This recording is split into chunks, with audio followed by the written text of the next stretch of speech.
ആപത്തിൽ ലോകത്തിൽ വൻപ്രയാസങ്ങളിൽ മനമേ അവൻ മതിയായവൻ.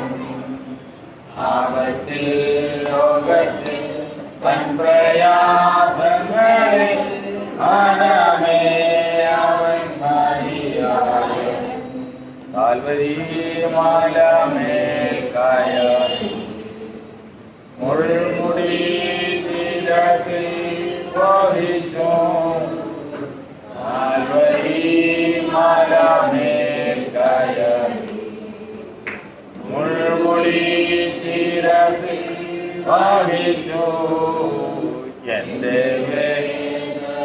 സർവമും നീക്കിയതിൽ പുതുജീവൻ പകർന്നവൻ. എന്റെ വേദന സർവ്വതും നീക്കിയതിൽ പുതുജീവൻ പകർന്നവനാം എന്റെ യേശു എനിക്കു നല്ലവൻ. അവനെന്നും മതിയായവൻ. ആപത്തിൽ ലോകത്തിൽ വൻപ്രയാസങ്ങളിൽ മനമേ അവൻ മതിയായവൻ. ആപത്തിൽ ലോകത്തിൽ വൻപ്രയാസങ്ങളിൽ മനമേ അവൻ മതിയായവൻ. പ്രാർത്ഥിക്കാം.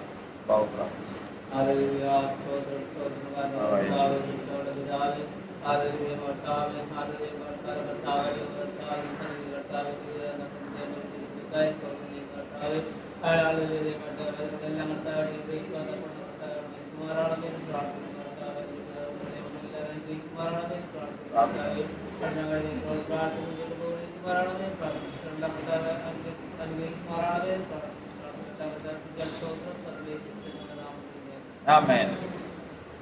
കർത്താവിൻ്റെ പരിശുദ്ധ നാമത്തിൻ്റെ മഹത്വം ഉണ്ടാകട്ടെ. നമുക്കിന്ന് ദൈവത്തിൻ്റെ വചനത്തിൽ നിന്ന് ചില കാര്യങ്ങൾ ഗ്രഹിക്കാനാണ് നമ്മളിന്ന് കൂടിയിരിക്കുന്നത്. അധികം സമയമൊന്നും വേണ്ട, കുറച്ച് സമയം, അത്രയും സമയം ശ്രദ്ധിച്ചിരിക്കണം. ലളിതമായിട്ട് മനസ്സിലാക്കിയെടുക്കണം. അപ്പോഴേ നമുക്കതിന്, അല്ലെങ്കിൽ നമുക്കത് ദുരൂഹതയായി പോകും. ഇത് നമുക്ക് പ്രാപിക്കാൻ പറ്റുന്ന കാര്യമാണോ എന്നുള്ളത് ചിന്തിച്ചു പോകും. അങ്ങനെയൊന്നും ചിന്തിക്കരുത്. എല്ലാവർക്കും, ശ്രദ്ധിക്കുന്ന എല്ലാവർക്കും ഇത് പ്രാപിക്കാവുന്നതാണ്. അതുകൊണ്ട് ആരും അത് ഒരു ഭയങ്കര ബുദ്ധിമുട്ടുള്ള കാര്യം എന്നുള്ള നിലയിലിരിക്കരുത്. ഇന്ന് നമ്മൾ ദൈവവചനത്തിൽ നിന്ന് ചിന്തിക്കാൻ ആഗ്രഹിക്കുന്നത് അഭിഷിക്തൻ എന്നുള്ള വിഷയമാണ്. ഏത് വിഷയം? അഭിഷിക്തൻ, അനോയിന്റ്. അപ്പോൾ എന്താണ് അഭിഷേകം? എന്താണ് അഭിഷേകം? അത് ഏറ്റവും ആദ്യമേ തന്നെ നമുക്ക് ചിന്തിക്കാം. നമ്മൾ കഴിഞ്ഞ 10 ദിവസങ്ങൾക്ക് മുമ്പ് ഒരു കാര്യം നമ്മൾ പഠിച്ചു.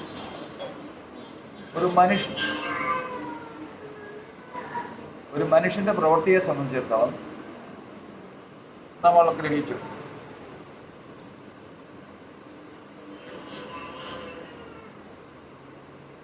എനിക്ക് ഒരാഗ്രഹം ഉണ്ടായി, ഈ പേന എടുത്ത് ഇവിടെ വയ്ക്കണം. അപ്പൊ ഇവിടെ ഇരുന്ന പേന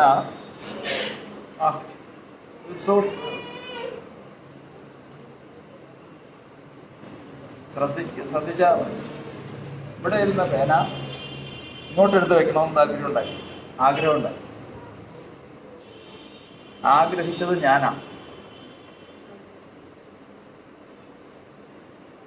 ആ ആഗ്രഹം ഞാനുണ്ട്, ആഗ്രഹമുണ്ട്. ഇത് എടുത്തു വെച്ചത് ആരാ? എൻ്റെ കയ്യാണ്. ആഗ്രഹിച്ചത് ഞാനാണ്, പേന എടുത്തു വെക്കണമെന്നുള്ള ആഗ്രഹമാണ്, ചെയ്തത് കയ്യാണ്. അപ്പോൾ ഇതിൽ എത്ര പേര് ഉൾക്കൊണ്ട്? ആരൊക്കെ ഉൾക്കൊണ്ട്? ഞാൻ ഉൾക്കൊണ്ടു, എൻ്റെ ആഗ്രഹം ഉൾക്കൊണ്ടു, ശരീരം. അപ്പോൾ ഞാൻ, എൻ്റെ ജ്ഞാനം, എൻ്റെ ശരീരം. ഇതുപോലെ ദൈവം ഒരു കാര്യം ആഗ്രഹിച്ചു കഴിഞ്ഞാൽ, ദൈവം ഒരു കാര്യം ചെയ്യണമെന്ന് ആഗ്രഹിച്ചു കഴിഞ്ഞാൽ ആ ആഗ്രഹം പ്രവർത്തിക്കുന്നത് എൻ്റെ ആത്മാവിനെ കൊണ്ടാണ്. അപ്പോൾ നമ്മുടെ ശരീരത്തിന് പകരം ദൈവം എന്തുകൊണ്ട് പ്രവർത്തിക്കുന്നു? ആത്മാവിനെ കൊണ്ട് പ്രവർത്തിക്കും. അതിനു മുമ്പ് ദൈവത്തിൻ്റെ ഉള്ളിൽ എന്ത് വരുന്നു? ആഗ്രഹം വരുന്നു. അതിനു മുമ്പ് ആരുണ്ട്? ദൈവമുണ്ട്. അപ്പോൾ ദൈവം ഒരു പ്രവൃത്തി ചെയ്യുമ്പോൾ അതിൽ ആരൊക്കെ കൊണ്ട്? ദൈവം, ആഗ്രഹം അല്ലെങ്കിൽ ജ്ഞാനം, ആത്മാവും ഒന്നും. ഇതിനാണ് ഈ ലോകത്തിൽ ഇന്ന് ഭൂമിയിലുള്ള കോടിക്കണക്കിന് ജനം വിശ്വസിക്കുന്ന തത്വം എന്ന് പറയുന്നത്. അവർ പറയുന്നത് മൂന്നും കൂടിയതാ ദൈവം എന്നാണ്. അപ്പോൾ തൃത്വം എന്താണെന്നുള്ളതിന് ഗ്രഹിക്കാൻ വേണ്ടിയിട്ടാണ് പറയുന്നത്. ആഗ്രഹിച്ചത് ദൈവം, ആഗ്രഹിച്ചത് ജ്ഞാനം, പ്രവർത്തിച്ചത് എൻ്റെ ആത്മാവിനാണ്. അപ്പോൾ ആരൊക്കെ പങ്കെടുത്തു? ദൈവത്തിൻ്റെ ആത്മാവ്, ദൈവജ്ഞാനം, ദൈവം. ഇവർ മൂന്ന് ഘടകങ്ങളും ഇതിൽ പങ്കെടുത്തു ഈ പ്രവൃത്തിയിൽ. ഇതിനാണ് അവരെന്തെന്ന് പറയുന്നത്? തൃത്വം എന്ന് പറയുന്നത്. കേൾക്കുമ്പോൾ ശരിയാ, ഇത് മൂന്നും കൂടിയിട്ടല്ലേ ഇത് ചെയ്തേ? ഞാനും എൻ്റെ ശരീരവും എൻ്റെ ആഗ്രഹവും കൂടെ കൂടിയിട്ടല്ലേ ഇതങ്ങ് മാറ്റി വെച്ചേ. അപ്പോൾ അത് തൃത്വം എന്ന് പറയാൻ പാടില്ലേ? അതിന് നമ്മൾ ചോദിക്കുന്ന ചോദ്യം, ഈ പേന ഇങ്ങോട്ട് മാറ്റി വയ്ക്കുന്നതിന് മുമ്പേ എന്തൊക്കെയുണ്ട്? ജ്ഞാനമുണ്ട്, ജ്ഞാനമുണ്ട്, ജ്ഞാനമുണ്ട്, ജ്ഞാനമുണ്ട്. ചെയ്തിട്ടില്ല, പ്രവൃത്തി ചെയ്തിട്ടില്ല. ഞാൻ ഇങ്ങനെ ഒരു ആഗ്രഹം, ഇത് ഇവിടെ ഇരിക്കുമ്പോൾ ഇങ്ങനെ ഒരു ആഗ്രഹം ഉണ്ടാകുന്നതിന് മുമ്പ് ഞാനുണ്ട്. അപ്പോൾ ഞാനെന്നുള്ളതിന് ആഗ്രഹവും ഇതും കൂടിയിട്ട് വേണോ? അല്ല, അതിന് മുമ്പേ ആരുണ്ട്? ഞാനുണ്ട്. ഇതുപോലെ ദൈവം ഒരു പ്രവൃത്തി ചെയ്യുമ്പോൾ എൻ്റെ ആത്മാവിനാൽ ചെയ്യുന്നു, എൻ്റെ ജ്ഞാനപ്രകാരം ചെയ്യുന്നു. ഈ ആത്മാവിനാൽ ഈ പ്രവൃത്തി ചെയ്യുന്നതിന് മുമ്പും ജ്ഞാനം ഉളവാകുന്നതിന് മുമ്പും ആരുണ്ട്? ദൈവമുണ്ട്. അവനാണ് ഏകസത്യ ദൈവം. അവനെയാണ് ദൈവം നമ്മൾ വിശ്വസിക്കുന്നത്. മനസ്സിലായോ? മറ്റതിൻ്റെ എന്തുമാത്രം പോഷത്തെ മനസ്സിലായവർക്കും ഇല്ലെങ്കിലെന്ന് ചോദിച്ചു കഴിഞ്ഞാൽ 100 പ്രാവശ്യം പറയാം. കാരണം ഇതൊരു മനുഷ്യൻ്റെ ഉള്ളിൽ വീണാൽ അതിന് പ്രതിഫലമുള്ളതാണ്. ഒരു മനുഷ്യൻ്റെ ഹൃദയത്തിൽ ഈ ഒരു വിഷയം ഒന്ന് സ്ഥാപിച്ച് കിട്ടിക്കഴിഞ്ഞാൽ അത് അടിസ്ഥാനമാണ്. അതുകൊണ്ട് എത്ര പ്രാവശ്യം, 100 പ്രാവശ്യം പറയണമെന്ന് പറയും. ആരും മനസ്സിലാക്കാതിരിക്കില്ല. ആഗ്രഹമുള്ള ഒരാൾ മനസ്സിലാക്കാതിരിക്കരുത്. കാരണം നാളെ ഇതിനൊക്കെ കഴിഞ്ഞതിന് ശേഷം ഏതെങ്കിലും സന്ദർഭത്തിൽ സത്യദൈവത്തെ അറിയുവാനായിട്ട് നമ്മുടെ നേർക്ക് ചോദ്യം വരുന്ന ദിവസം വരും.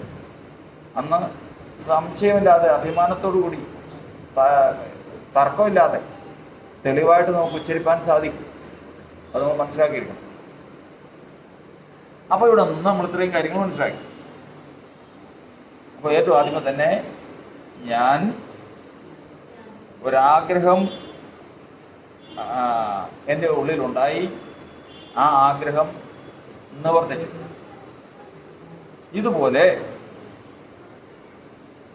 ദൈവം ഒരു കാഴ്ച കണ്ടു. കാഴ്ച കണ്ടത് ഇപ്രകാരമാണ്.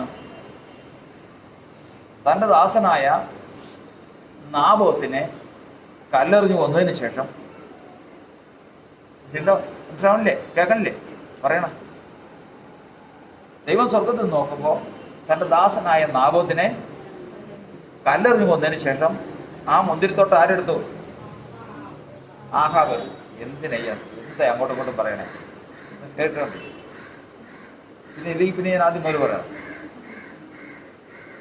ദൈവം നോക്കുമ്പോൾ തൻ്റെ ദാസനായ നാബോത്തിനെ കല്ലെറിഞ്ഞു കൊന്നതിന് ശേഷം ആ മുന്തിരിത്തോട്ടം ആഹാബ് എന്ന് പറയുന്ന രാജാവ് എടുത്തു. ഇത് ദൈവത്തിൻ്റെ ഹൃദയത്തിൽ എന്തായി തീർന്നു? ദുഃഖമായി തീർന്നു. ഈ ദുഃഖമായി തീർന്നു കഴിഞ്ഞപ്പോഴേക്കും ദൈവം ഒരു തീരുമാനമെടുത്തു. ഒരാഗ്രഹം എന്താണെന്നറിയാമോ? ആ നാബോത്ത് എങ്ങനെ മരിച്ചോ അതുപോലെ തന്നെ അവനെയും ഞാൻ കൊല്ലും. ആരെ കൊല്ലും? ആഹാബിനെ കൊല്ലും. ഇപ്പോൾ ദൈവം പ്ലസ് എന്തായി? ആഗ്രഹം. ഇതിപ്പോൾ ഒരു തീരുമാനം. ദൈവം പ്ലസ് എന്തായി? ആഗ്രഹം. അല്ലെങ്കിൽ തീരുമാനം. ഇതൊരു തീരുമാനം. ദൈവം ആഗ്രഹിച്ചതും തീരുമാനിച്ചതും നിവർത്തിക്കുന്ന എന്തിനാലാ? പറ. പരിശുദ്ധാത്മാവിനാണ്. ദൈവം ആ ഉള്ളിൽ ആഗ്രഹിച്ചതും തീരുമാനിച്ചതും നിവർത്തിക്കാനായി അയക്കുന്ന ആത്മാവിനെയാണ്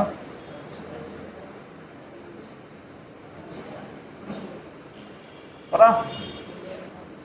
ദൈവം ഉള്ളിൽ തീരുമാനിച്ചത് നിവർത്തിക്കാനായിട്ട് അയക്കുന്ന ഒരു പരിശുദ്ധാത്മാവിനെയാണ്. ഈ അയക്കുന്നതിനെയാണ് അഭിഷേകം. അപ്പൊ പരിശുദ്ധാത്മാവ് വരിക. പരിശുദ്ധാത്മാവ് വന്ന് ആഹാബിനെ കൊന്നതുപോലെ തന്നെ, നാബോത്തിനെ കൊന്നതുപോലെ തന്നെ ആഹാബിനെ കൊല്ലാനുള്ള തീരുമാനമായിട്ട് ആര് വരുന്നു? പരിശുദ്ധാത്മാവ് വരുന്നു. അപ്പൊ അതിൽ ആരുടെ ആഗ്രഹമുണ്ട്? ദൈവത്തിന്റെ ആഗ്രഹമുണ്ട്. ആഗ്രഹത്തിന് കൂടെ ആരുണ്ട്? ദൈവമുണ്ട്. ഇപ്പോൾ ഈ മൂന്ന് പേരും കൂടെയുണ്ട്. ഇപ്പൊ ഇവര് പല ദുഃഖം പോകുന്നുണ്ട്. ആരൊക്കെ ഉണ്ട്? ദൈവം, ആഗ്രഹം, പരിശുദ്ധാത്മാവ്, മൂന്ന്. ഇതാണ് എന്ത് പറയുന്നത്? അഭിഷേകം എന്ന് പറയുന്നത്. അപ്പൊ ഇവിടെ വന്നതിന് ശേഷം ഈ അഭിഷേകം ആരിലേക്ക് വന്നു? യേഹൂവിലേക്ക് വന്നു. യേഹൂ എന്ന് പറയുന്ന ഒരാളിലേക്ക് വന്നു. അവൻ രാജാവല്ല. ഈ അഭിഷേകം യേഹൂവിലേക്ക് വന്ന് അവനെ രാജാവായിട്ട് അഭിഷേകം ചെയ്തു. ഇനി ഇത് നിവർത്തിക്കണം. യേഹൂവിനല്ല ഇതിൽ ഉത്തരവാദിത്തം ആർക്കാ? ഈ വന്ന അഭിഷേകമാണ് പ്രവർത്തിക്കേണ്ടത്. അഭിഷേകം പ്രവർത്തിച്ചോളൂ. ഓരോന്നോരോന്ന് പ്രവർത്തിക്കാൻ തുടങ്ങി. ആഹാബിനെ കൊന്നു, ആഹാബിന്റെ മക്കളെ കൊന്നു, കുടുംബത്തെ മുഴുവൻ ഇല്ലാതെയാക്കി, ഇസബേലിനെ കൊന്നു. നാബോത്തിന്റെ രക്തം നായ്ക്കൾ നക്കിയ സ്ഥലത്ത് വെച്ച് തന്നെ ആഹാബിന്റെ രക്തവും നക്കി, ഇസബേലിന്റെ രക്തവും നക്കി. ഉദ്ദേശം തീർന്നു. എന്ത് തീർന്നു? ഞാനിതിവിടെ എടുത്തു വെച്ച് കഴിഞ്ഞപ്പോൾ എൻ്റെ ഉദ്ദേശം തീർന്നില്ലേ? തീർന്നു. ഇതോടുകൂടി പ്രവൃത്തി പൂർത്തിയായി. ചെയ്തതാരാ? യേഹൂവിനെ കൊണ്ടാണ് ചെയ്തത്. യഥാർത്ഥത്തിൽ ചെയ്തത് ഉത്തരവാദിത്തം ആരുടെയാ? ദൈവത്തിന്റെ ആത്മാവിൻ്റെയാണ്. ദൈവത്തിന്റെ ആത്മാവ് ചെയ്ത പ്രവൃത്തി ഏതാണ്? ദൈവത്തിന്റെ നിർണയമാണ്. നിർണയിച്ചതാരാ? ദൈവം. അഭിഷേകത്തിന്റെ പ്രവൃത്തി അങ്ങനെ. മനസ്സിലായോ? ഇനി ഒരു കാര്യം, വേറെ ഒരു ഉദാഹരണോടെ പറയാം. മിസ്രൈം ദേശത്ത് നിന്ന് ഇസ്രായേൽ ജനത്തെ വിടുവിച്ചുകൊണ്ട് വരുമ്പോ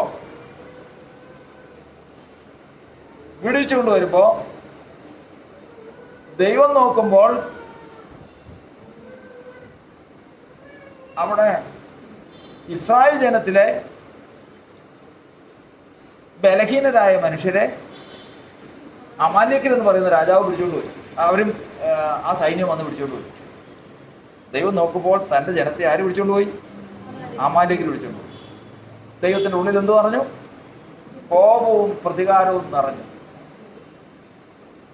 ഈ നിറഞ്ഞതിന് ശേഷം നമ്മൾ ആദ്യം പറഞ്ഞതുപോലെ ഈ ഉള്ളിൽ തീരുമാനിച്ച പ്രതികാരവും കോപവും നിവർത്തിക്കാൻ തീരുമാനിച്ചു.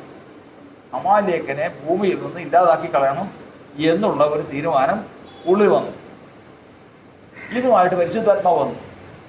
എവിടെ വന്നു? ശൗലിലേക്ക് വന്നു. അപ്പോൾ ശൗലിൽ വന്നത് എന്താ?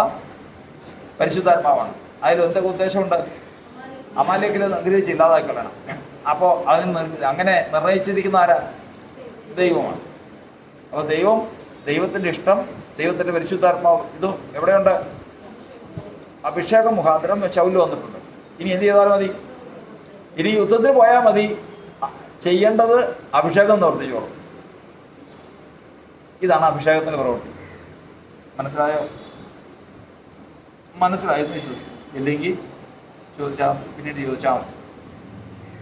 അഭിഷേകത്തിൻ്റെ പ്രവൃത്തിയെക്കുറിച്ച് നമ്മൾ ഇത്രയും പറഞ്ഞ് അവിടെ നിർത്തുക. ഇനി അടുത്തത്, ഏതെല്ലാം തരത്തിലുള്ള അഭിഷേകമുണ്ട്? അഭിഷേകത്തിൻ്റെ വിവിധമായിട്ടുള്ള വശങ്ങളാണ്. ഒന്ന്, രാജാവായിട്ട് അഭിഷേകം ചെയ്യും. ശൗലിനെ അഭിഷേകം ചെയ്തതാണ്, ദാവീദിനെ അഭിഷേകം ചെയ്തതാണ്. രണ്ടാമത്തത് പ്രവാചകനായിട്ട് അഭിഷേകം ചെയ്യും.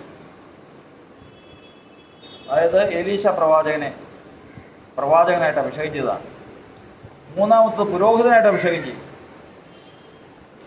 അഹരോനെ പുരോഹിതനായിട്ട് അഭിഷേകം ചെയ്തതാണ്. 4, ഇസ്രായേലരായി തീരുവാൻ ദൈവത്തിൻ്റെ ആത്മാവിനെ കൊടുക്കും. ഇസ്രായേൽ ജനമായി തീരുവാൻ. അത് ഇസ്രായേൽ മക്കൾക്കൊക്കെയും ഉള്ളതാണ്. ഈ 4 വചനങ്ങൾ നമ്മൾ എഴുതി നമ്മൾ സൂക്ഷിച്ചു വേണം. അപ്പോൾ ഇവിടെ നിന്ന് നമ്മൾ ഗ്രഹിക്കുന്നത്, അതോടുകൂടി പറഞ്ഞിട്ട് അത് മാത്രമേ ഉള്ളൂ, വേറെ കൂടുതലേക്ക് ഒന്നും പോകുന്നില്ല. ആദാം പാപം ചെയ്തതിന് ശേഷം, ആദാം പാപത്തിൽ വീണതിന് ശേഷം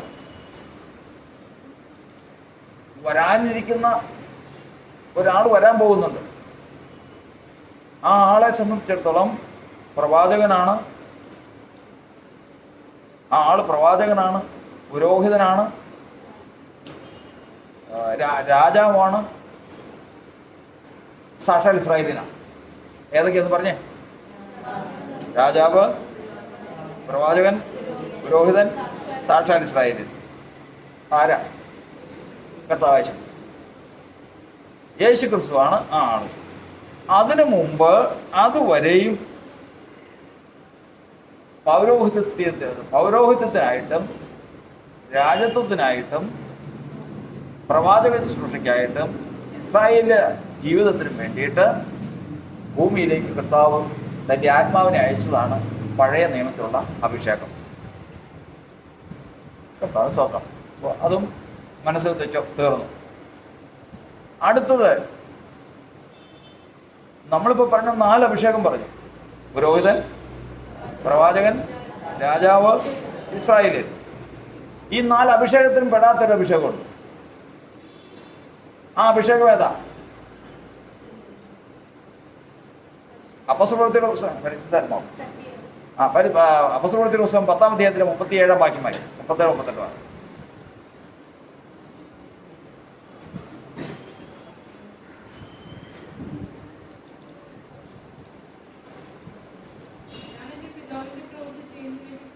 അപ്പോസ്തലപ്രവൃത്തി 10:32.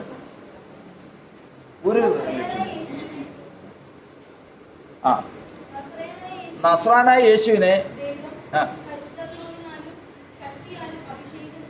പുതിയൊരു അഭിഷേകത്തെ കുറിച്ച് നമ്മൾ പറയുകയാണ്.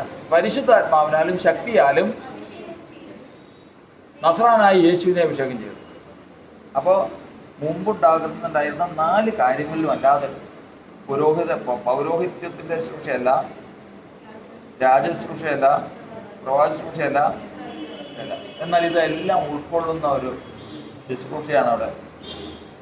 ഇതെല്ലാം ഉൾക്കൊള്ളുന്ന ഒരു അഭിഷേകമാണ്. ഏതഭിഷേകം?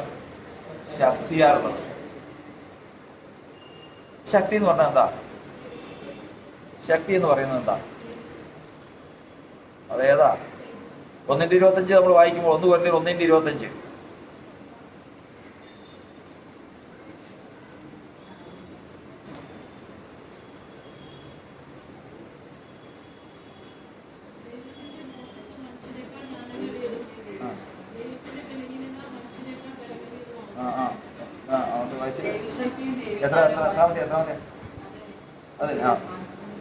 ദൈവശക്തിയും ദൈവജ്ഞാനവുമായ ക്രിസ്തു.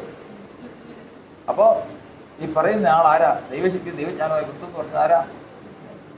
ദൈവസിംഹാസനത്തിലിരിക്കുന്ന ആ ദൈവപുത്രൻ തന്നെയാണ്. ഇതാണ് എല്ലാത്തിനെയും ഉൾക്കൊള്ളുന്നത്. പഴയ നിയമത്തിലുള്ള എല്ലാ ശുശ്രൂഷകളും ഉൾക്കൊള്ളുന്ന, എല്ലാ ശുശ്രൂഷയും ഉൾക്കൊള്ളുന്ന ഒരു അഭിഷേകമാണ്. ഏത് അഭിഷേകം? ദൈവശക്തിയാലുള്ള അഭിഷേകം. മറ്റുള്ള അഭിഷേകത്തിൽ നിന്ന് ഇതിനുള്ള പ്രത്യേകത എന്താ? പഴയ നിയമത്തിൽ പാപമോചനവും ഭൂതങ്ങളെ പുറത്താക്കുന്ന ഒരു ശുശ്രൂഷയും നടന്നൊരു ഭാഗം പറ. പഴയ നിയമത്തിൽ പാപമോചനം നടന്നതും പാപങ്ങൾ മോചനം നടന്നും ഭൂതങ്ങളെ പുറത്താക്കിയതുമായ ഒരു ശുശ്രൂഷ.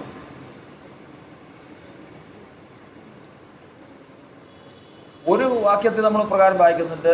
1 ശമൂവേലിന്റെ പുസ്തകം 16-ാം അധ്യായത്തിന്റെ 23 വാക്യം.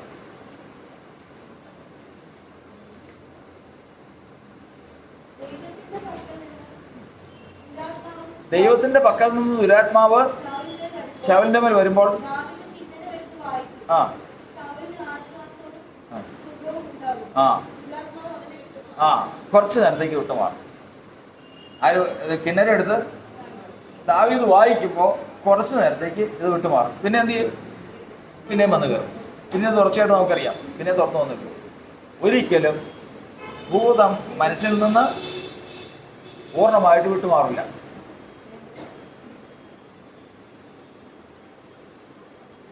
അപ്പോൾ ഭൂതം ആരിലെല്ലാം ഉണ്ട് എന്നുള്ളതാണ് എൻ്റെ അടുത്ത് പ്രശ്നം. ഈ ശൗലിന് മാത്രമേ ഉള്ളൂ. പിന്നെ കർത്താവിന്റെ സ്തോത്രം. നമ്മൾ വചനം പഠിക്കുന്നത് ആ ലൂക്കോസിന്റെ സുവിശേഷമാണ്.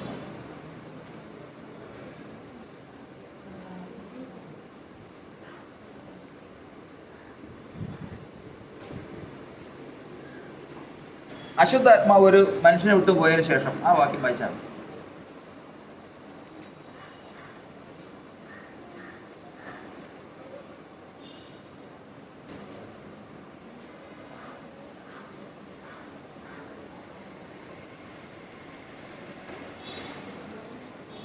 കിട്ടിയ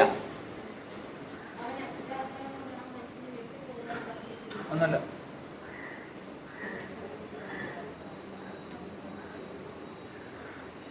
എപ്പോഴും എടുക്കുന്നതാണ്. മാർക്കോസ് വായിച്ചോ. അത് ശരി, ഇതാ പഠിച്ചേക്കണം അല്ലേ?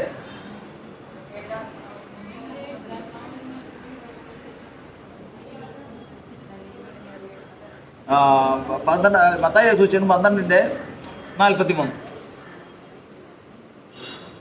ഇതാണോ അതിനെ പഠിച്ചേക്കണം? അശുദ്ധാത്മാവ് ഒരു മനുഷ്യനെ വിട്ട് പുറപ്പെട്ട ശേഷം. അശുദ്ധാത്മാവ് ആരെ വിട്ട് മാറി? ഒരു മനുഷ്യൻ എന്ന് പറഞ്ഞാൽ ഏത് മനുഷ്യൻ? രക്ഷയിലേക്ക് വരുന്ന ഏത് മനുഷ്യൻ? അപ്പൊ അശുദ്ധാത്മാവില്ലാത്ത ഒരാളുടെ പേര് പറഞ്ഞു. അശുദ്ധാത്മാവില്ലാത്ത ഒരാളുടെ പേര് യേശു മാത്രമുണ്ട്. വേറെ ലോകത്തിലൊരൊറ്റ മനുഷ്യൻ്റെ ഉള്ളിലും ഇതില്ല. കാരണം എന്തറിയാം? ഇത് വീടായിട്ടിവിടെ കയറി പാർക്കുക. അപ്പോൾ കർത്താവിലേക്ക് വരുമ്പോൾ മാത്രമേ ഇത് വിട്ടിറങ്ങിപ്പോകും. അല്ലാതെ അശുദ്ധാത്മാവില്ലാത്ത ദുരാത്മാവില്ലാത്ത ഒരൊറ്റ മനുഷ്യനും ഈ മാനവരാശിയിലില്ല. വിശ്വാസികളായ അബ്രഹാമിൻ്റെ ഉള്ളിൽ പോലും അത് പൂർണ്ണമായിട്ട് വിട്ടുപോയിട്ടില്ല. ദാവീദിൻ്റെ ഉള്ളിൽ എല്ലാവരിലുമുണ്ട്. ഇത് അവിടെ നിന്ന് ഇറങ്ങിപ്പോകാൻ ഒരൊറ്റ വഴിയേ ഉള്ളൂ. ഇതിനെ പിടിച്ചിറക്കി കളയാൻ കഴിവുള്ളവൻ ഒറ്റ ആളേ ഉള്ളൂ. ആരാണ്? ദൈവശക്തിയായ പരിശുദ്ധാത്മാവ് എന്ന് പറയുമ്പോൾ ഓർക്കണം, പഴയ നിയമത്തിൽ ദാവീദ് പരിശുദ്ധാത്മാവിനെ പ്രാപിച്ചില്ലേ? പ്രാപിച്ചോ? ഉണ്ട്. ഇസ്രായേൽ ജനം പരിശുദ്ധാത്മാവിനെ പ്രാപിച്ചില്ലേ? ആട്ടെ, അവരിൽ നിന്ന് ഭൂതം വിട്ടുപോയോ? പോവില്ല. പാപമോചനവും ഭൂതങ്ങൾ പുറത്തായി പോകുന്നതിനും ഒറ്റ വഴിയേ ഉള്ളൂ. അതിനെ ഇറക്കിക്കളയാൻ കഴിവുള്ളവൻ ദൈവശക്തിയായ ക്രിസ്തു മാത്രമേ. ആ ക്രിസ്തു ആകട്ടെ ആദാമിനെ സൃഷ്ടിച്ചപ്പോൾ ആദാമിൻ്റെ ഉള്ളിൽ വസിച്ചിരുന്നതാണ്. പക്ഷെ പാപത്താൽ അത് ഇറങ്ങിപ്പോയി. പാപത്താൽ ഇറങ്ങിപ്പോയതിനു ശേഷം വീണ്ടും കയറാൻ നിവൃത്തിയില്ല. ഇറങ്ങിപ്പോയവൻ എന്ത് ചെയ്തു? ഇനി കയറാനുള്ള വഴി അങ്ങ് അടച്ചു കളയും. ഏതാ കയറാനുള്ള വഴി? ഇത് ഒരു വീടാണെന്നിരിക്കട്ടെ, ഒരു കെട്ടിടം, നമ്മുടെ ആലയമാണ്. ഇതിലേക്ക് കയറാനുള്ള വഴി ഏതാ? ജനലേ കൂടെ കയറാൻ പറ്റുമോ? ഇല്ല. പിന്നെ ഏതൊക്കെയാ? ഇതുപോലെ മനുഷ്യനിലേക്ക് ക്രിസ്തു കയറാനുള്ള ഒരൊറ്റ വഴിയേ ഉള്ളൂ. ഏത് വഴി? വിശ്വാസം കേൾവിയാലും കേൾവി ക്രിസ്തുവിന്റെ വചനത്താലും വരും. അതുകൊണ്ടാണ് വചനം പറയുന്നത്, വാതിലുകളെ നിങ്ങളുടെ തലകളെ ഉയർത്തുവീൻ, പണ്ടകളുടെ കഥകളെ ഉയർന്നിരിപ്പീൻ, മഹത്വത്തിന്റെ രാജാവ് പ്രവേശിക്കട്ടെ. ഇതിലേ പ്രവേശിച്ചാൽ ഏതിലേ? അങ്ങനെ പ്രവേശിച്ച ഒരു ഉദാഹരണം പറഞ്ഞേ. വചനം ഇതിലേ കൂടി ഉള്ളിലേക്ക് ദൈവം പ്രവേശിച്ച വചനം. വചനം കേട്ടവരുടെ മേൽ പരിശുദ്ധാത്മാവ്, വചനം വിശ്വസിച്ചവരുടെ ഉള്ളിൽ ആദ്യമായിട്ട് പറ. വചനം കേട്ടവരുടെ മേൽ പരിശുദ്ധാത്മാവ്, വചനം വിശ്വസിച്ചവരുടെ ഉള്ളിൽ. എഫേസ്യർ 13:17.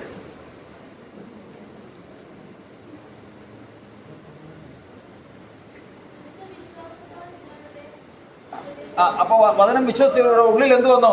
ക്രിസ്തു വന്നു. വചനം കേട്ടവരുടെ മേൽ എന്ത് വന്നു? പരിശുദ്ധാത്മാവ്.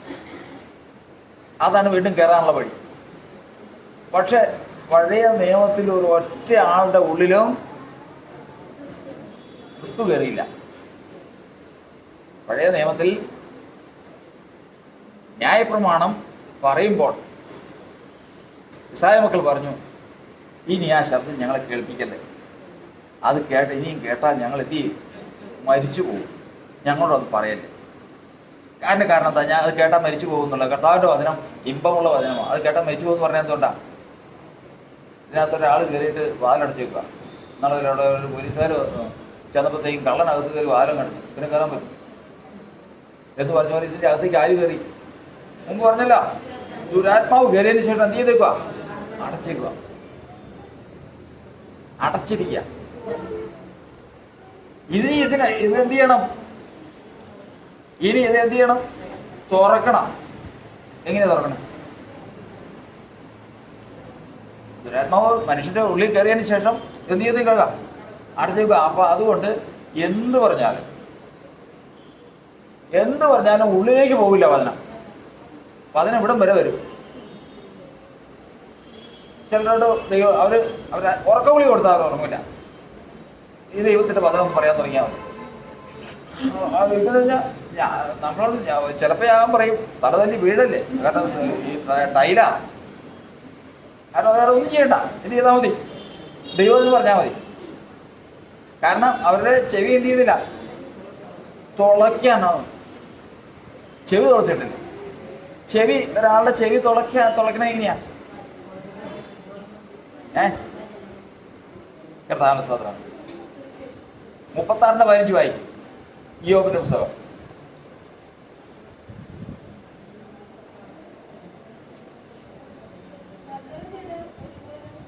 ഇയ്യോബ് 36:15. അവൻ അരിഷ്ടനെ അവന്റെ അരിഷ്ടതയാൽ വിടിയിക്കുന്നു. പീഡയിൽ തന്നെ അവന്റെ ചെവി തുറക്കുന്നു. കർത്താവിന്റെ സ്തോത്രം. എങ്ങനെ തുറക്കുന്നു? നല്ല പീഡ വരുമ്പോഴത്തേക്കും തുറക്കടാ ചെവി എന്ന് പറഞ്ഞു കഴിഞ്ഞാൽ അത് തുറക്കും. ഇങ്ങനെയാ കർത്താവിന്റെ സ്തോത്രം. ഇങ്ങനെ തുറക്കുമ്പോഴത്തേക്കും എങ്ങനെയാണെന്നറിയാം? ഞങ്ങളൊരു ദിവസം ഒരു സ്ഥലത്ത് സുവിശേഷം പറഞ്ഞിട്ടില്ല. മുമ്പൊക്കെ ദിവസം അത് തന്നെയാണ് പണി. ട്രാക്റ്റും ഒക്കെ ആയിട്ട് ഭവനം തോറും സന്ദർശിക്കാൻ പോകും. ഒരു വീട്ടിൽ ചെല്ലുമ്പോൾ എന്താ കാര്യമല്ല, സുവിശേഷം വേണ്ട, ഞങ്ങൾ ഇതൊക്കെ കേട്ട് ഞങ്ങൾ അങ്ങോട്ട് പറയുന്നവരാ. ശരി, അവർ നമ്മളെ അവമാനിച്ച് വിട്ടെന്ന് പറഞ്ഞാൽ മതി, അവിടെ നിന്ന് പോന്നു. യാദൃശ്യ അടുത്ത വർഷം പോയപ്പോൾ അവിടെ വന്നാൽ എത്തിയപ്പോൾ ഒരാൾ ചോദിച്ച്, നമ്മൾ കഴിഞ്ഞ വർഷമോ കഴിഞ്ഞ 30 വർഷമോ ഇതിലെ വന്നതാ, അവർ നമ്മളെ അവമാനിച്ച് വിട്ടതാ, കയറണോ? അറിയാക്കാം, നമുക്കെന്താ വഴക്കുണ്ടോ, പ്രശ്നമുണ്ടോ? കാരണം വെച്ച് കഴിഞ്ഞാൽ അവർ അന്നത്തെ ആ ഒരു ചിന്തയിൽ അങ്ങനെ പറയുന്നുള്ളൂ. ഞങ്ങൾ കണ്ടപ്പോഴേ തന്നെ ഈ ട്രാക്ടറൊക്കെ ആയിട്ട് കണ്ടപ്പോൾ വേഗം വന്ന് ആ സഹോദരി, ആ പറഞ്ഞ സ്ത്രീ തന്നെ വന്ന് അകത്തെ കൊണ്ടുപോയി ഇരുത്തി തലേ തുണിയിട്ട് എന്നിട്ട് വന്ന് പറയാനുള്ളതെല്ലാം കേട്ടോണ്ടിരിക്കുക. ശരിടാ, എന്തൊരു മാറ്റാം! ഇതൊക്കെയാണ് ഒരു മാനസാന്തരം എന്ന് പറയുന്നത്. കാര്യങ്ങളൊക്കെ പറഞ്ഞ് അപ്പോഴും എനിക്ക് ഇതിൻ്റെ രഹസ്യം അറിയണമല്ലോ, ഇത് എന്താണ് ഈ മാറ്റത്തിൻ്റെ കാരണം. അപ്പോഴാണ് പറഞ്ഞത് അവരൊരു വീട് പണിത് അവരെ കൊണ്ട് താങ്ങാൻ പറ്റാവുന്നതിന് അപ്പുറം ഒരു കിലോ കടത്തിലായിരുന്നു. ഇപ്പം അത് വിൽക്കണം, നിവൃത്തിയില്ല. 10 വയസ്സ് കുറവാണ്, നിത്യചിലവിന് നിവൃത്തിയില്ല. അപ്പൊ കർത്താവ് എന്ത് ചെയ്യുക? തുളയ്ക്കുക. അപ്പൊ തുളച്ചോണ്ടിരിക്കുക. കുറച്ചുകൂടെ കഴിഞ്ഞാൽ നല്ല ലൂസാവും. എന്ത് പറഞ്ഞാലും ഇപ്പൊ തലേ തുണിയിട്ട് കേട്ടോണ്ടിരിക്കുക. കഴിഞ്ഞ പ്രാവശ്യം നമ്മളെ കേട്ടത് ഇറക്കി വിട്ടതാ. അപ്പൊ എന്ത് ചെയ്യുന്നു? എപ്പോഴാ തുറക്കണേ? എപ്പോഴാ പറയില്ലേ? പീഡ വരുമ്പോ. ഇത് കർത്താവ് ഇരിക്കുന്ന ഈ പീഡ വരുമ്പോ ചിലര് എന്ത് ചെയ്തു? 55 യശയ്യാപ്രവചനം 55:5 വായിക്കും. 50:5 സോറി.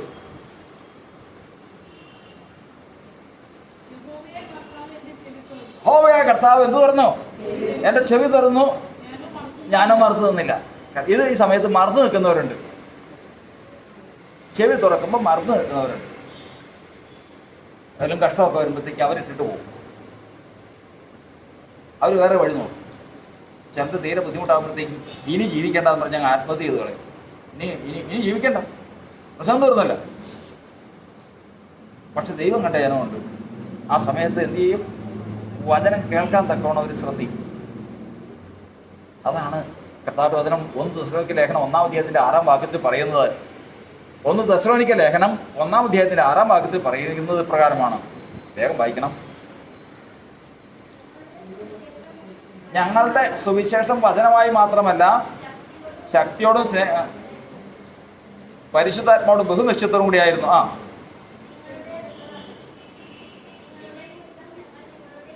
ഒന്നിന്റെ അതല്ലേ ആ വാക്യം? ഒരു കഷ്ടമല്ല, എന്ത് ബഹു കഷ്ടം സഹിക്കേണ്ടി വന്നിട്ടും പരിശുദ്ധാത്മാവിന്റെ സന്തോഷത്തോടെ വചനം കഴിക്കുന്നുണ്ട്. അപ്പൊ അവരെന്ത് എങ്ങനെയാ ഇപ്പൊ ജീവിക്കണേ? ഒരു കഷ്ടമല്ല, ബഹു കഷ്ടത്തിലാ. അപ്പൊ കർത്താവ് എന്ത് ചെയ്തിരിക്കുക? തുളച്ചിരിക്കുക. അപ്പൊ അവർ എന്ത് കഴിഞ്ഞപ്പോ ഇങ്ങനെ തുളച്ചു വെച്ചിരിക്കുന്നത് ഇത്രയും കഷ്ടമുണ്ടെങ്കിലും വചനം കേട്ടപ്പോ എന്ത് ചെയ്തു? പരിശുദ്ധാത്മാവിന്റെ സന്തോഷത്തോടെ അതിനെ കൈക്കൊണ്ടു. കാരണം എന്താ? എന്ത് ചെവിയാ? അത് തുളച്ച് ചെവിയ.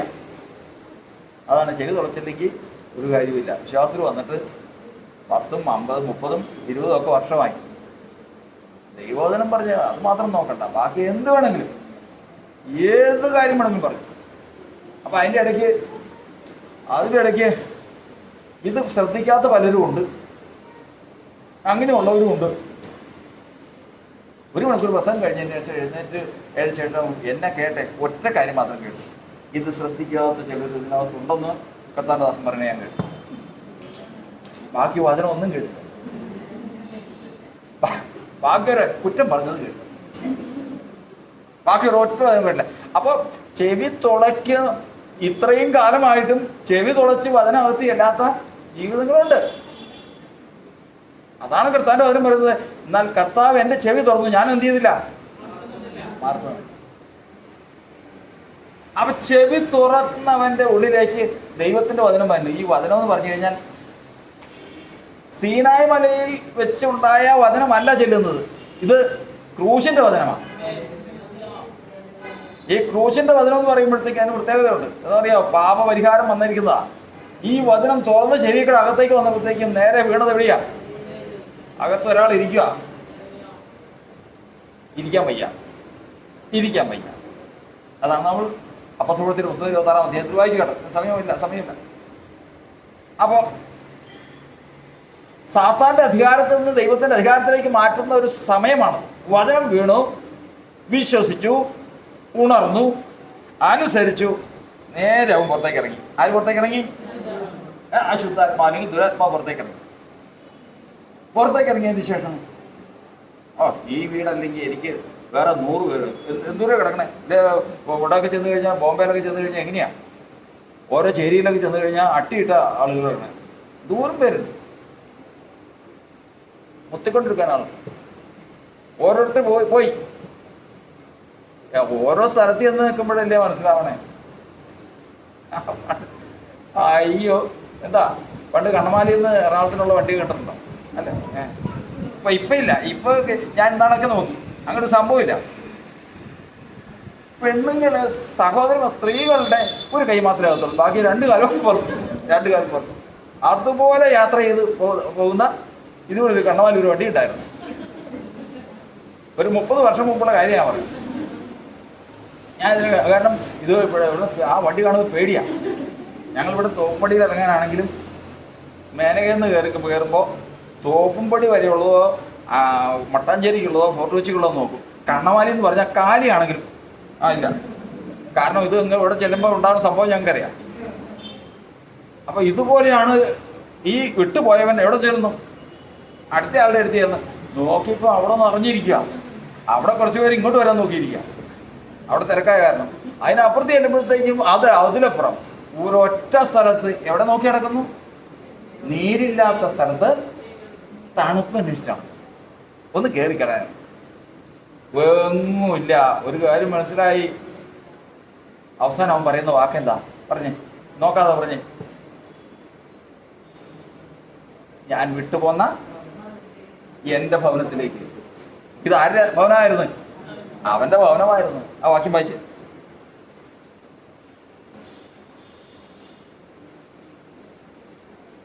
മത്തായി സുവിശേഷം മറച്ചു കളഞ്ഞോ? മത്തായി സുവിശേഷം 12:43. അതിന്റെ വായിക്ക് ശ്രദ്ധിച്ച് വായിക്കും. 43 മുതൽ വായിക്കും. അശുദ്ധാത്മാവ് ഒരു മനുഷ്യനോട് പുറപ്പെട്ട ശേഷം കണ്ടെത്തുന്നില്ല താനും. ഞാൻ പുറപ്പെട്ടു പോകുന്ന എൻ്റെ ഭവനത്തിലേക്ക് മടങ്ങി ചെല്ലും എന്നാവും പറയുന്നു.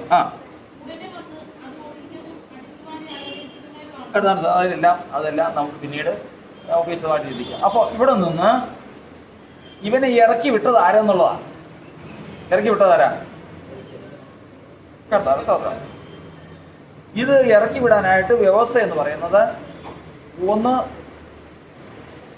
ദൈവത്തിൻ്റെ ആത്മാവെന്ന് എഴുതിയിരിക്കുന്നു, 2 കർത്താവിൻ്റെ നാമത്തിൽ അവനെ പുറത്താക്കിയെന്ന് എഴുതിയിരിക്കുന്നു, 3 ദൈവശക്തിയാൽ പുറത്താക്കിയെന്ന് എഴുതിയിരിക്കുന്നു. ദൈവശക്തി അല്ലാതെ ഇതിനെ പുറത്തു കളയാൻ ആരുമില്ല. ഈ ദൈവശക്തി എവിടെ ഇരിക്കുന്നത്? റോമാലേഖനം 1-ാം അധ്യായം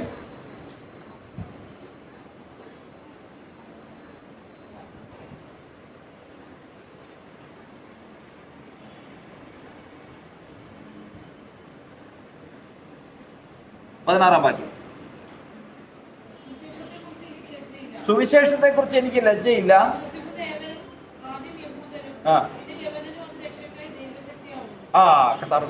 സുവിശേഷം എന്ന് പറയുന്നതിൽ ഇത് അടങ്ങിയിട്ടുണ്ട്. ഏതടങ്ങിയിട്ടുണ്ട്?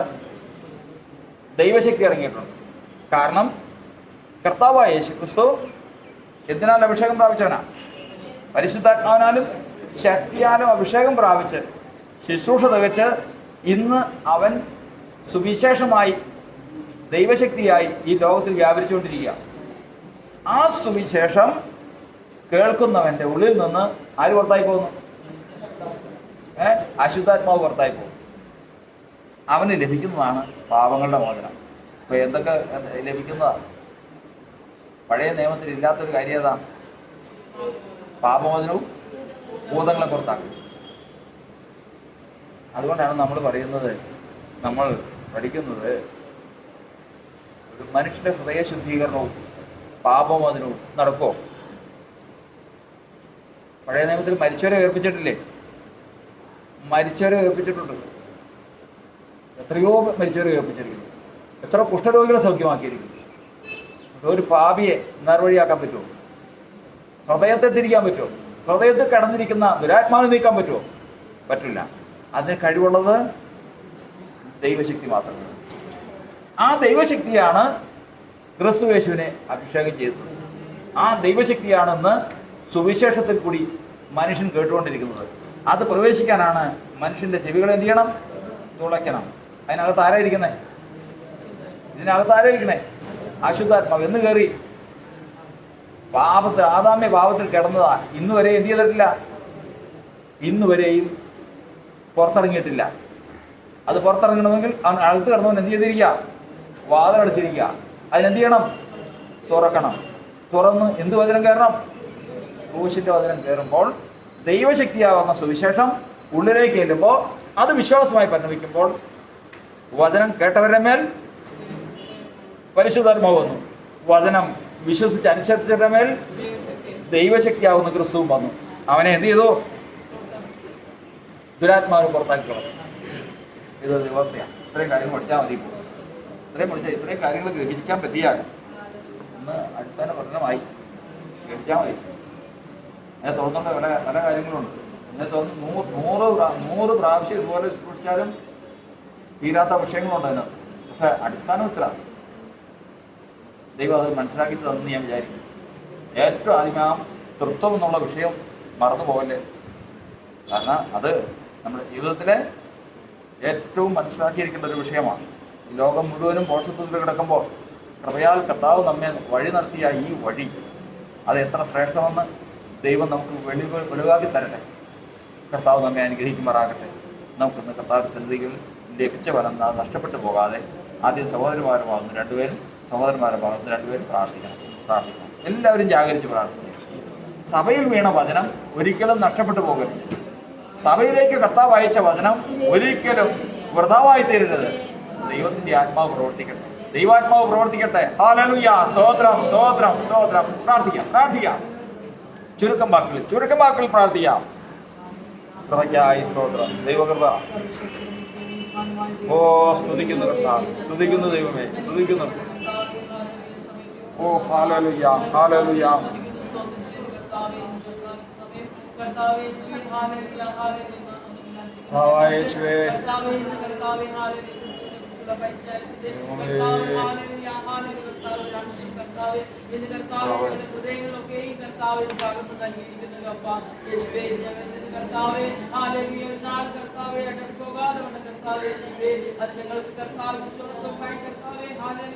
ഉപകാരമായി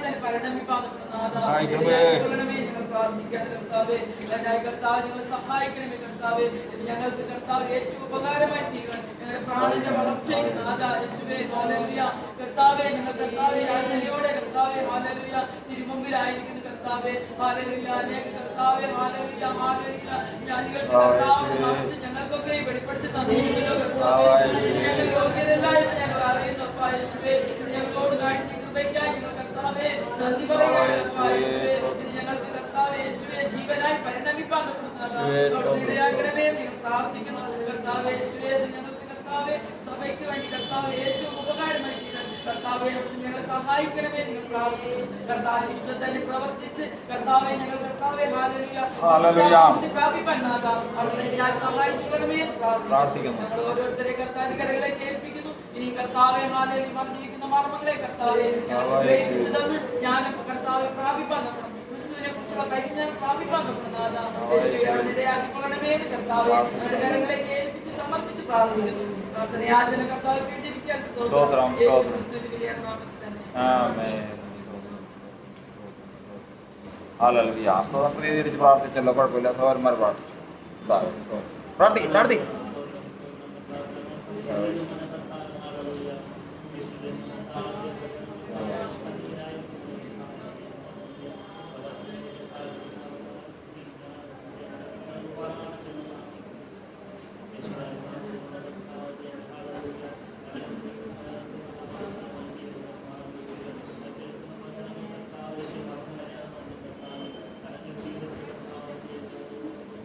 ദൈവമേ സ്തുതിക്കുന്നു.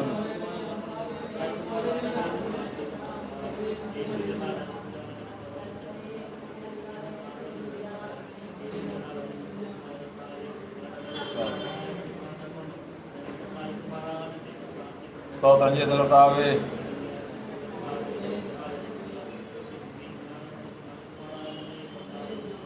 യേശുവേ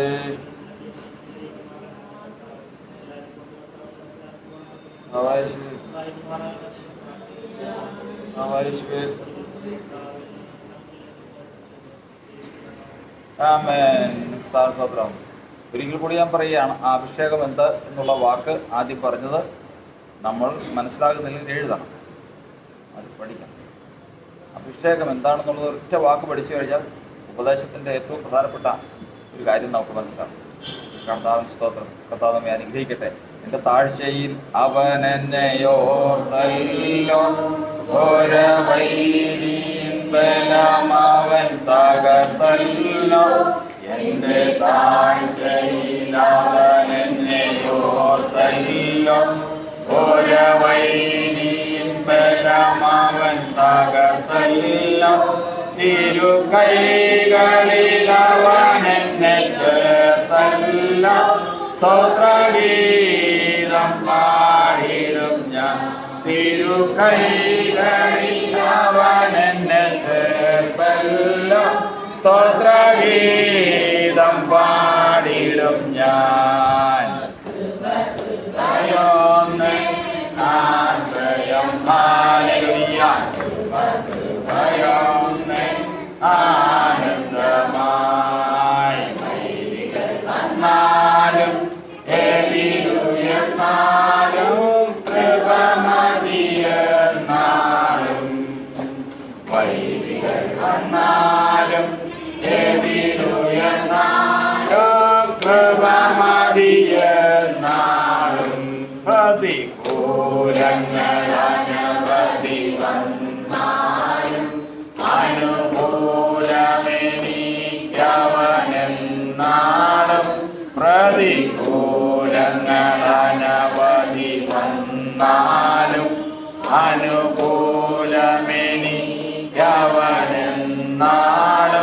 തിരുജീവനെ താന്നവനിനിമേലും കൃപയാൽ നടത്തുമെന്ന്. തിരുജീവനെ താന്നവനിനിമേലും കൃപയാൽ നടത്തുമെന്നേ.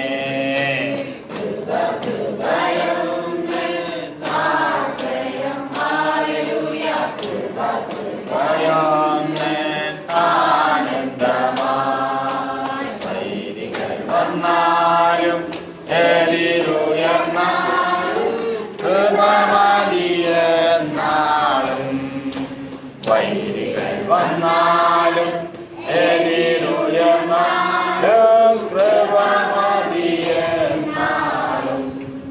നമ്മുടെ കർത്താവും പ്രിയരക്ഷിതാവുമായ യേശുക്രിസ്തുവിന്റെ കൃപയും സമാധാനവും നാം ഏവരോടും എന്നാളും ഉണ്ടായിരിക്കുമാറാകട്ടെ. ഏവർക്കും